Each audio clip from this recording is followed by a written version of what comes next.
let's answer the question why risk management is so often emphasized in relation to management systems. Firstly, let's consider to what extent organizations having management systems in place, including ISO 9001, are prepared for the requirements of identifying risks and opportunities. To answer this question, we have to divide the organization into two groups. The first group has a quality management system that is integrated with other systems: risk management, information security, food safety, or OHS. The second group has a quality management system based only on ISO 9001. The organizations that belong to the first group are undoubtedly better prepared to meet the challenges posed by the standard, because risk management is an integral part of these systems, which aim at dealing with different types of risk. This is manifested by the fact that these organizations have already established methodologies for risk identification and risk assessment, and, what is more, they have risk management programs in place. The only new challenge for them is to become aware of the presence of particular risks and to take them into account in planning the process in the quality management system needed to deal with the risk. On assessing the degree of adaptation of an organization from the second group, in other words, having a quality management system based only on the ISO 9001 standard, two aspects should be considered: the degree of awareness of the inevitability of risks, plus the ability to take them into account in business planning, and two, experience in using techniques of risk identification and risk assessment. In both these aspects, the predominance of organizations of the first group is visible. This ability to deal with risk and sensitivity to risk are crucial to meet the revised standards of the new risk standards. Remember that knowledge and experience in using risk assessment techniques is a supporting but not decisive factor. The risk management process can be presented as a diagram. Through this visualization, we can see the process of communication and consultation, establishment of the context of the organization, risk assessment, monitoring and review, and that of dealing with any such risks. Let's look closer at communication and consultation. Communication and consultations with internal and external stakeholders should take place during all stages of the risk management process. Who are stakeholders? These can be customers, owners, employees, suppliers, bankers, trade unions, business partners, or society and competitors. Communication and consultations should relate to the issues associated with risk, its causes, consequences, effects, and actions taken to manage the risk. Benefits resulting from the consultations are ensuring that stakeholders' interests are understood and considered, ensuring that risks are properly identified, enhancing the significance of experience while conducting risk analysis, allowing better change management during the risk management process.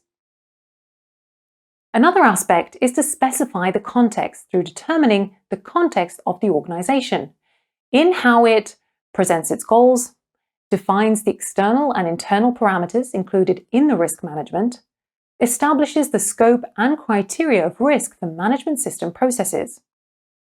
To properly determine the context of the organization, we use macroeconomic information related to the impact on the organization of the political, economic, social, cultural, and technological environment. Microeconomic information related to the impact on the organization of the aspects of the industry in which the company operates, that is, bargaining power of suppliers and buyers, competition between companies within the industry, threat of new producers or substitutes. In small organizations, context may be determined as a result of a brainstorming with an annual update or a SWOT analysis, that is, an analysis of strengths and weaknesses, opportunities and threats. Here, strengths and weaknesses are related to internal factors, that is, what is happening within the organization. In order to properly understand the internal context, we should look at the values, culture, knowledge, and operation of the organization. In contrast, opportunities and threats are related to external factors, that is, everything outside the organization that affects its functioning. The following aspects should be taken into account: analysis of the legal, technological, competitive, market, cultural, social, economic, international, national, regional, or local environments. Remember, however, that the full usefulness of the SWOT technique is only revealed when we look at 4 seemingly independent groups of factors and analyze their mutual correlations. In practice, this task is to answer a series of questions. Will a given strength allow us to grasp the opportunity? Will a given strength allow us to eliminate a given threat? Does a given weakness limit the possibility of taking advantage of a given opportunity? Does a given weakness increase the risk associated with a given threat? We move on to the next stage, risk assessment. This is a complex process, the first step of which is to identify risks. At this stage, the business activity of the organization and its connections with the environment are analyzed for the purpose of searching for risks affecting the running of the business and their effect upon conducting the business's activity. Past data regarding events occurring during the period of operation of a given organization is used here, as well as information from various secondary sources on general and industry-specific risks. The aim of risk identification is to detect its sources and then systematize them according to accepted categories.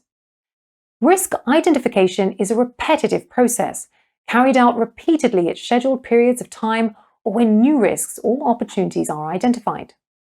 Materials needed for risk identification include a risk management plan, the effect of the previous stage, documents resulting from project planning, cost management plan, quality management plan, HR management plan, division of labor, list or risks, a list of project stakeholders, characteristics of the environment of the organization, a list of the organization's procedures.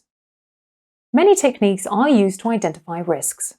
The most important are documentation review, information gathering techniques, including brainstorming, root cause analysis, RCA, checklists based on analysis of similar past projects, analysis of project assumptions, diagram-based techniques, cause and effect diagrams, impact diagrams, flow sheets, as well as the SWOT analysis. Risk identification results in creating a list of specified risks and a list of potential responses to them. Another stage of risk assessment is its analysis. Risk analysis is related to the description of identified risks according to the criterion of their impact on operations and determining the probability of risk materialization. At the stage of the analysis, the risks are grouped together in similar areas. For example, fire, which may have different probability of occurrence depending on the location considered and the prevailing conditions. Risk analysis with regard to methodology can be divided into qualitative and quantitative methods. Qualitative methods are mostly subjective and are based on the experience and approach to risk by the members of the risk analysis team. However, sometimes certain risks are different to quantify, in particular when it comes to soft management, areas such as HR relationships within an organization. In the qualitative analysis, all risks and potential consequences are presented by means of descriptions. These consist in using event scenarios and identifying the effects of a potential risk. The outcome of such analysis may contain a lot of detail that is helpful in taking specific actions and in choosing the right safeguards. Various scales are commonly used to describe specific situations and all exceptions. Quantitative methods are based on the employee's experience and the application of models. Thanks to the use of this methodology, comparability of results is maintained and it is possible to quantify the effects of actions aimed at minimizing risks.